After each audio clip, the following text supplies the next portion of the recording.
Hey there, this is Lynn. It is weigh-in Monday. Today's December 30th, 2024, almost the new year, so happy new year. And I've just completed 84 weeks on the carnivore diet.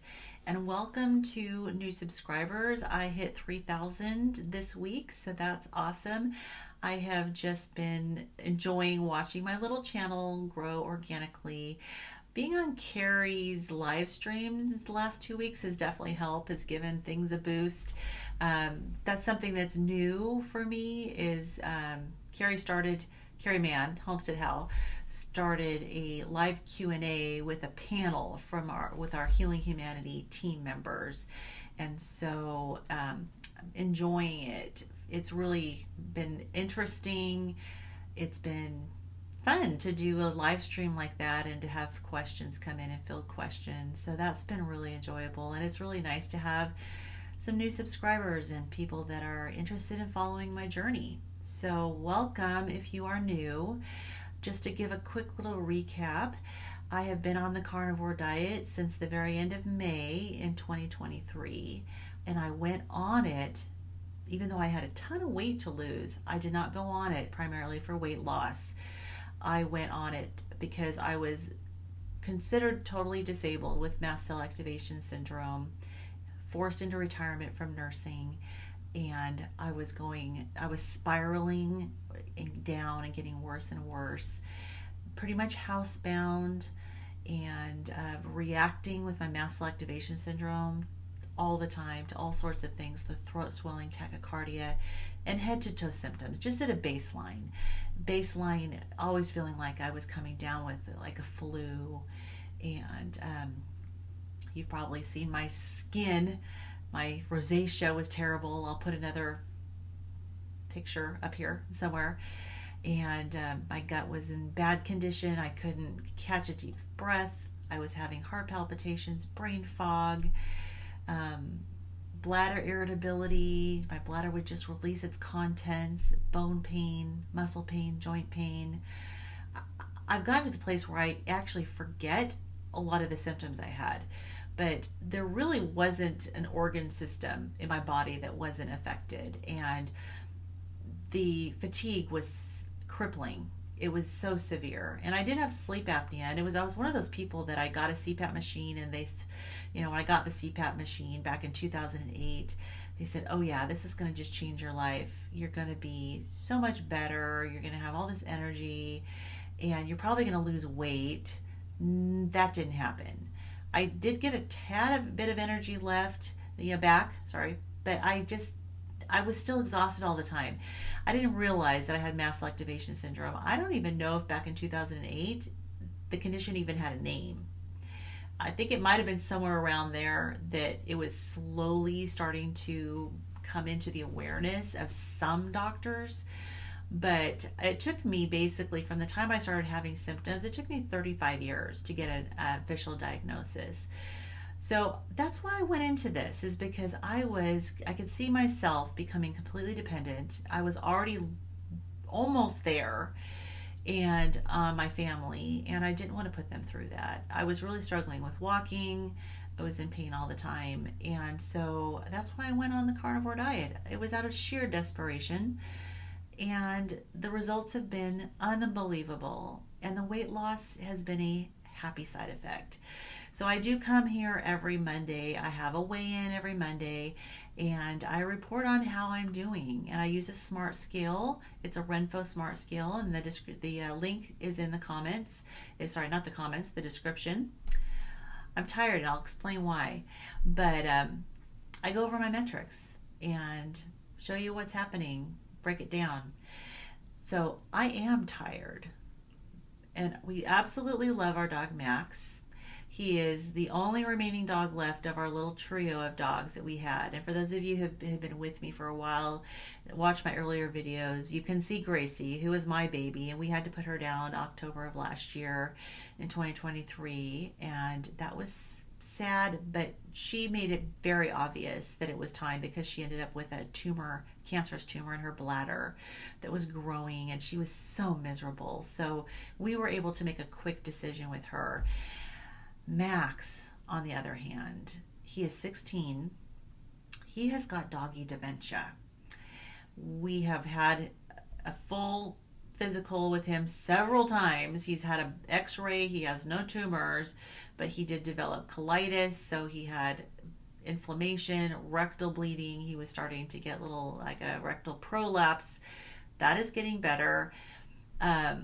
He was his kidney values were off. He had a urinary tract infection, got that cleared up. And we did get his teeth cleaned just this past Friday, because the teeth cleaning can help with kidney, liver. And so we're trying to help him to have a good quality of life, but his dementia is really wearing on us, because he gets this thing, it's like sundowning with people with dementia. People with dementia, sundown. Suddenly things change in the evening. And he starts wandering. He forgets that we already fed him. He has to go out and go to the bathroom a million times. He wants to go outside and lick the pavement.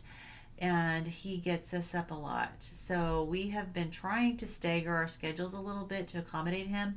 And then the vet has been working with us on medication to try to get him tired enough to go to sleep. So we had trazodone that we were trying, and it really wasn't doing a whole lot, except it would kick in the next day and he'd sleep all day, which wasn't helpful. And then he'd be back at night wired. So we've added melatonin, and that really, he's calm, but he still is awake and he's still waking up. And then so last Friday, after his teeth cleaning, the vet gave us gabapentin. So we've been trying gabapentin with some melatonin, kind of backing off on the trazodone. I just don't want to overdose this dog, poor thing. The vet said it's all safe, but I'm a little bit nervous, because with the gabapentin, it's like he's sedated from here down. We want him to be sedated from here up. Sleep, that's what we want. But instead, he still wakes up, but his body is tired, and so he tries to jump off of our bed. He sleeps on the bed, and we have an ottoman next to the foot of the bed on Dave's side, and so he can jump up and down. But when he's on the gabapentin, instead of just jumping down, he tries to jump down, and then he's weak because he's so tired, and he rolls off onto the floor, and he'll try to walk to the bedroom door, and he'll just face plant because he's weak. And I'm like, oh my gosh, I feel so bad for this poor dog.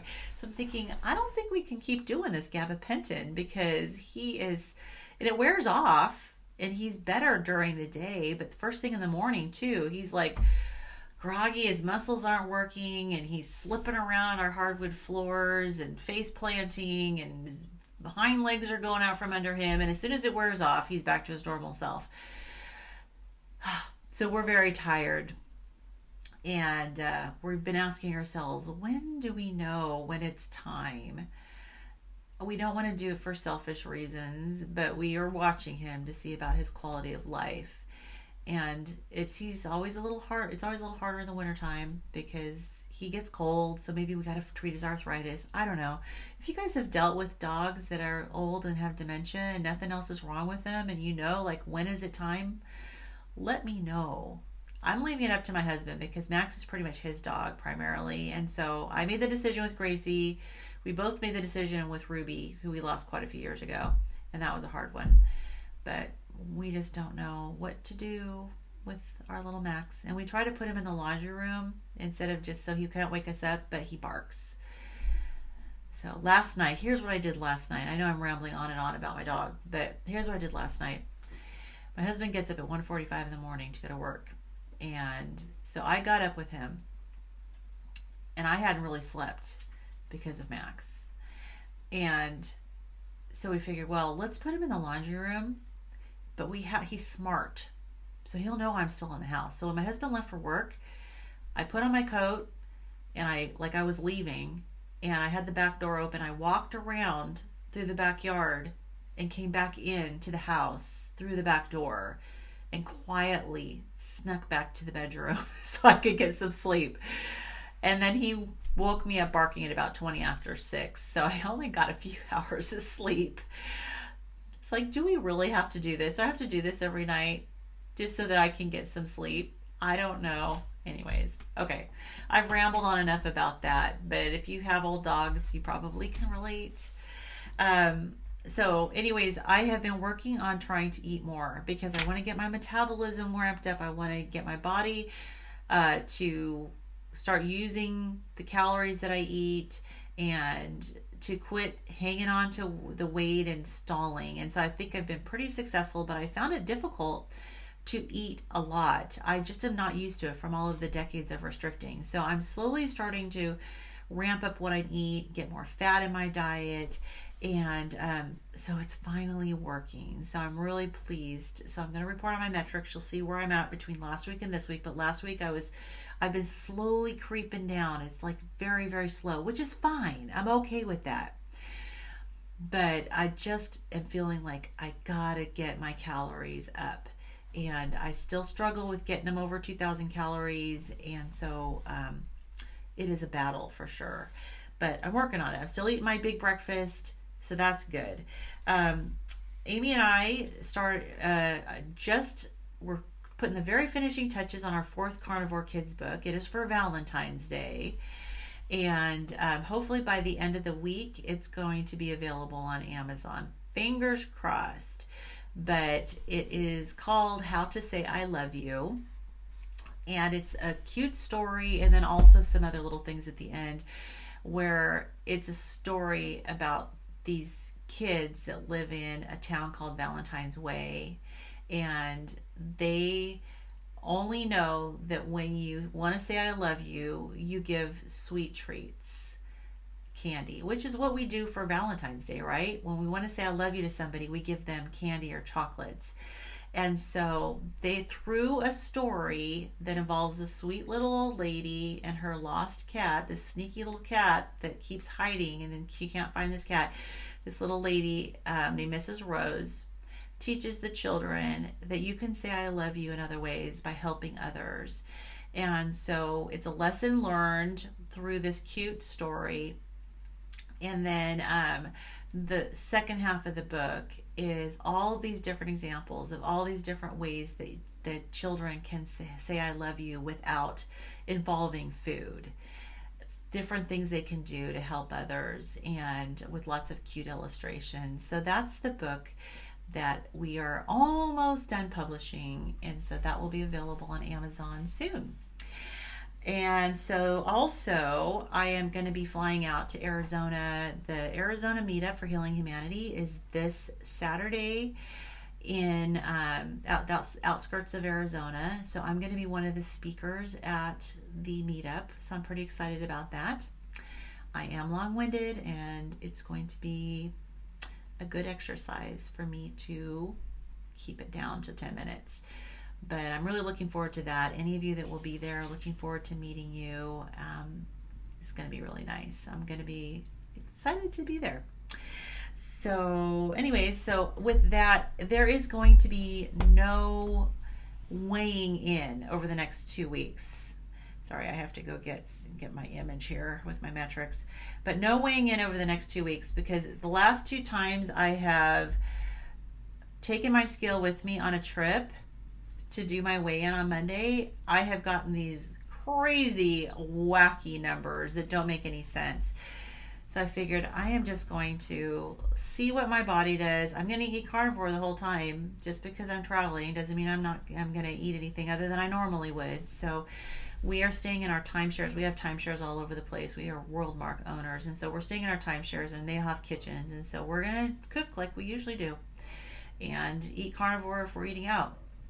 So I will be reporting back in, but I won't have the weight metrics. I'm just going to report back in on how things are going, let you know how I'm doing with the travel, how I'm doing with the different climate, and how my energy is traveling. Traveling is something that I wasn't able to do for a very long time. It's only just been this past year that I've been able to do some traveling. So we shall see how that goes. I'm anticipating that I'm going to tolerate it a lot better than I have in the past. In the past, I couldn't travel at all. And again, we're flying economy, which seems ridiculous to be excited over, but I can fit in the seat, and I don't have to fly first class. So I'm pretty pleased that that's going to allow us to travel more, because economy is cheaper. I don't want to have to buy a first class ticket because of my weight. I'm excited that I can sit in a normal economy seat, no seatbelt extender, the belt fits fine. Yeah, so I'm pretty glad about that. Okay, so let's go on to the metrics for this week. So again, this was week 84. Yesterday, the 29th, I had my 19-month carnivore anniversary. So I am now officially in my 20th month. So the scale this week had me down 1.6 pounds. I weighed in at 228.2. So my weight is continuing to come down.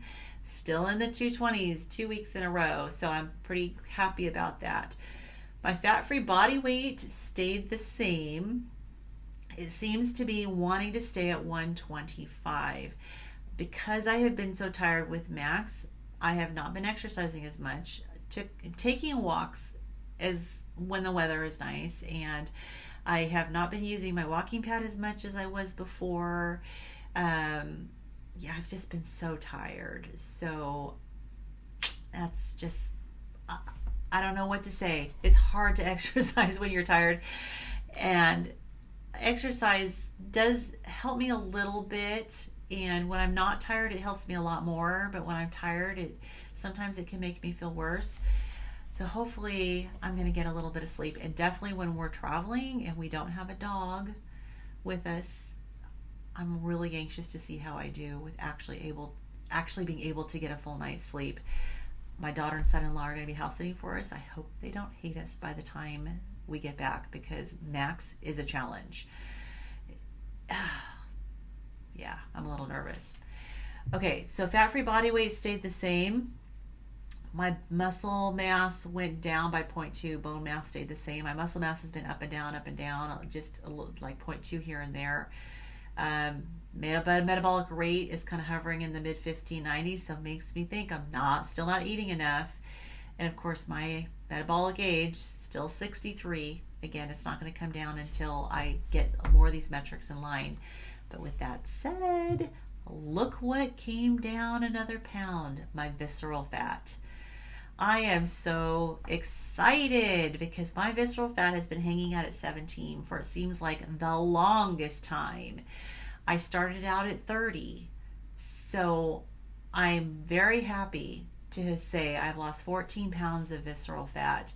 In order to get into the acceptable range for me, I have to get down to 11. And that's not necessarily good, but it's acceptable. It's not ideal.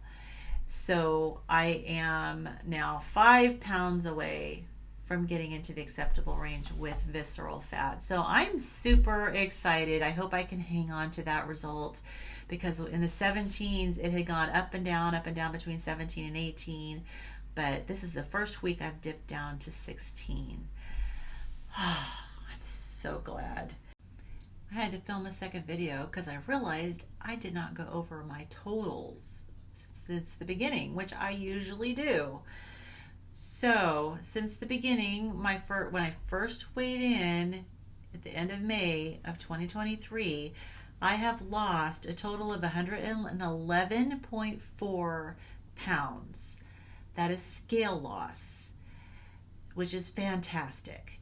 But I have gained 26.8 pounds of good tissue, between 25.4 pounds of muscle, 1.6 pounds of bone. As of this week, my fluid's down 0.2.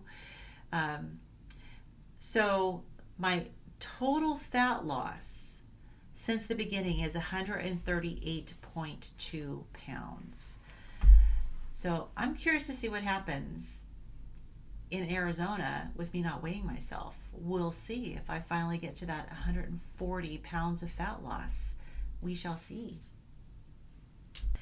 All right, so that's it for this week. It's been a good week other than the fatigue and dealing with the dog. But other than that, it has been a good week. Lots going on with Healing Humanity Life, lots of new members coming in, and lots of exciting things going on. And we're going to be doing a lot more meetups in 2025. Exciting. And one of the meetups is going to be in Washington State in June. So stay posted for that. We've got, we're talking about a March meetup, but there's the meetup in Arizona, January 4th, and January 11th is a Chicago meetup.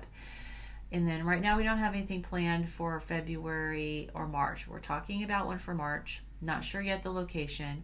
We're hoping for Nashville in April. And May, Adam and Kerry are going to be in Spain from late April through May. They're going to be in Spain filming Mimi on her 500-mile walk. And then June is Washington State. July is Montana. So we don't have anything booked out past July right now.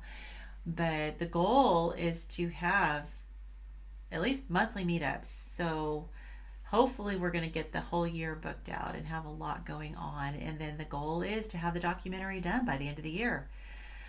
Oh, exciting. So that's going to be wonderful. And we will be having a premiere for sure at the Monticello Theater at some point. And so we should all, the whole team will hopefully end up being there for the premiere.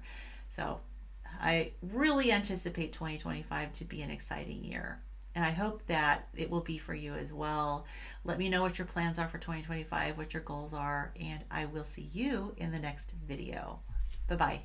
Hey everyone, Kerry here, and you are currently watching one of my favorite YouTube channels. So great job, but if you need just a little bit more inspiration on your healing journey, we have a new membership site that I'm excited to share with the world. It is at healinghumanity.life.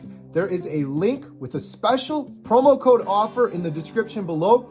At our membership site, you can be inspired to find a path to healing. We have courses that you can take at your own pace. We have an amazing community. We do multiple Zoom calls per week. We even bring in the good doctors, experts for your Q&As. Most of all, we have an amazing community that's here to support you, keep you motivated, and keep you inspired. Learn more at the link in the description below, healinghumanity.life.